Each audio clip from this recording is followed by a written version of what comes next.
La mer. Imprévisible, immense, indifférente. Depuis des siècles, elle avale des vies, des navires, des histoires. Et sur les côtes, des silhouettes veillent, les phares. Ces tours de pierre, perdues face à l'horizon. Mais parfois, ce ne sont pas les vagues qu'ils redoutent. Aujourd'hui, je vais te raconter 3 histoires vraies. 3 phares. 3 mystères que personne n'a jamais pu expliquer. Écosse, 1900. Sur l'île isolée d'Island Moor se dresse un phare.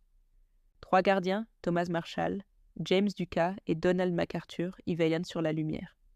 C'est un travail solitaire, rythmé par le fracas des vagues et les tours de garde. Le 15 décembre, un navire de passage remarque que la lumière du phare est éteinte, ce qui est extrêmement anormal.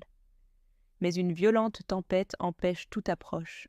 Ce n'est que 11 jours plus tard, le 26 décembre, que le bateau de relève, l'Hespérus, peut enfin accoster. En s'approchant, le capitaine Joseph Moore trouve la scène étrange. Le drapeau n'est pas hissé et personne ne vient les accueillir. Il klaxonne, tire une fusée de détresse, mais rien. Un silence de mort plane sur l'île. Une fois à terre, l'équipe de relève découvre la porte d'entrée du phare fermée de l'intérieur, tout comme celle de la cuisine.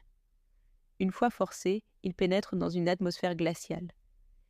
Un repas froid et à peine touché est posé sur la table. Une chaise est renversée, suggérant une précipitation soudaine. Les manteaux des 3 gardiens sont toujours là, accrochés. Pourquoi seraient-ils sortis dans le froid glacial de décembre sans leur protection? Le mystère s'épaissit en lisant le journal de bord. Les dernières entrées sont troublantes. Le 12 décembre, Thomas Marshall, le plus expérimenté, décrit une tempête si violente qu'il n'en a jamais vu de pareille. Il écrit que James Ducas est devenu très silencieux et que Donald MacArthur, un marin aguerri, pleure. C'est totalement inhabituel. Le 13 décembre, il note que la tempête continue de faire rage et que les 3 hommes prient. Étrangement, les archives météo de la région n'indiquent aucune tempête à ces dates. Le temps était calme. La dernière entrée, datée du 15 décembre, dit simplement « Tempête passée, mer calme, Dieu est au-dessus de tout ». Après ça, plus rien. On n'a jamais retrouvé les corps des gardiens. Disparus, comme absorbés par l'océan. La théorie officielle parle d'une vague scélérate qui les aurait emportés. Mais pourquoi laisser les portes verrouillées et les manteaux derrière eux? D'autres murmurent qu'ils ont été témoins de quelque chose d'indicible, un appel venu des profondeurs auxquelles ils n'ont pu résister. Continuons notre voyage en 1978, dans le Maine, sur la côte est des États-Unis.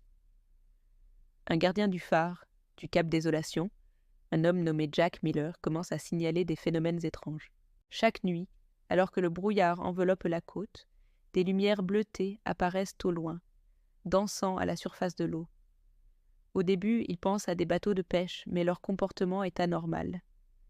Elles semblent jouer, hypnotiques, se déplaçant sans logique apparente. Nuit après nuit, ces lueurs se rapprochent un peu plus du phare. Jack, d'abord intrigué, devient anxieux. Il consigne tout dans son journal. Il parle d'un sentiment d'être observé, d'une présence invisible qui l'accompagne pendant ses gardes. Un soir, sa radio se met à grésiller. Une transmission brouillée s'en échappe. Des mots, répétés en boucle, dans une langue qu'il ne comprend pas. Une sorte de chant guttural, presque inhumain. Le lendemain, la station côtière tente de le contacter, sans succès. La radio du phare reste muette. L'inquiétude monte. Une équipe est envoyée sur place. Ils trouvent le phare plongé dans une obscurité totale. La puissante lampe, conçue pour ne jamais s'éteindre, est froide. L'intérieur est en ordre. Rien ne semble avoir été dérangé. Sauf que Jack a disparu. Et sur la vitre de la lanterne, face à l'océan, un seul mot a été gravé dans la couche de sel marin. Revenu. Qui est revenu? Et où Jack est-il parti? Le mystère demeure entier. Notre dernière histoire nous emmène au Portugal en 1994. Un photographe amateur, passionné par les lieux abandonnés et les ambiances solitaires, décide de passer une nuit dans un vieux phare désaffecté, connu localement pour être un lieu chargé d'histoire. Il voulait, selon ses propres mots, capter l'âme des tempêtes. Armé d'un simple appareil photo jetable et d'un sac de couchage, il s'installe pour la nuit. Il ne donnera plus jamais de nouvelles. Quelques semaines plus tard, des randonneurs retrouvent son appareil posé sur la dernière marche de l'escalier en colimaçon, tout en haut du phare, juste au bord du vide. La pellicule est développée. Les premières photos sont ce à quoi on s'attend. La mer déchaînée, les murs décrépits, l'escalier qui serpente vers le ciel. L'ambiance est pesante, solitaire. Puis, à mesure que l'on avance dans la pellicule, quelque chose apparaît. Une silhouette sombre dans un coin d'une photo. Puis sur la suivante, elle est plus nette, plus proche. Un homme, debout, mais dont on ne distingue aucun trait.